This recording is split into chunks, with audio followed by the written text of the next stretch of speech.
मेरी Christmas सबैजनालाई। Hope तपाईहरुको दिन सबैको राम्ररी गयो होला र कतिले सेलिब्रेट पनि गर्नुभयो र कतिले गर्नु पनि भएन होला। मैले चाहिँ गरिन, तर पनि हाम्रो स्टोरमा चाहिँ स्टाफहरुले गिफ्ट एक्सचेन्ज त्यस्तो गरेको थियो अनि मलाई पनि एउटा गिफ्ट परेको थियो अनि त्यो चाहिँ मैले अनबक्सिङ गर्न लागेको यो हो। अब मैले चाहिँ यहाँ छ, यो चाहिँ to our babe Naima merry Christmas. यो चाहिँ मैले काम गर्ने ठाउँमा पाएको। अब यसलाई चाहिँ मैले अनबक्सिङ गर्न लागेको ल के रहेछ तपाईहरुलाई पनि म देखाउँछु। मलाई अहिलेसम्म थाहा छैन के हो भनेर। स्टोरमा मैले दिउँसै पाएको, तर मैले चाहिँ भिडियो बनाउँछु भनेर नखोली अहिले राति 12 बजेतिर मैले चाहिँ यो खोल्न लागेको ल।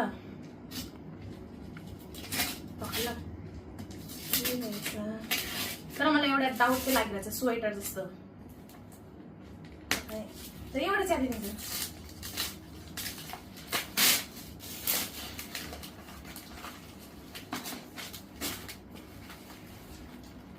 बाहिरको यो र्यापिङ पनि दामी लाग्थ्यो, भित्रको पनि राम्रो रहेछ पिङ्क कलरमा बक्स। अनि के रहेछ अब चाहिँ म देखाउँछु ल। खुल्जा सिम सिम ला अड्कियो। ए त टेप लगाएको रहेछ नि त।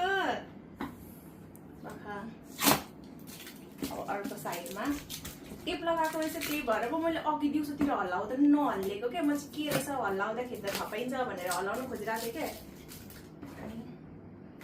ए मैले गेस गरिरहेको थिएँ यो स्वेटर भनेर न।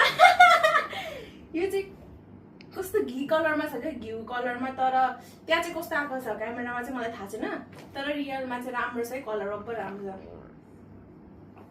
यो चाहिँ म अब कहाँ जाँदा लाउनु होला तपाईहरुले भनिदिनु होला। तपाईहरुलाई चाहिँ कस्तो लाग्यो यो? राम्रो लाग्यो भने राम्रो लाग्यो भनिदिनु होला, राम्रो लागेन भने पनि नराम्रो भनिदिनु होला, केही पनि छैन, ठिकै छ। त तपाईहरुको आफ्नो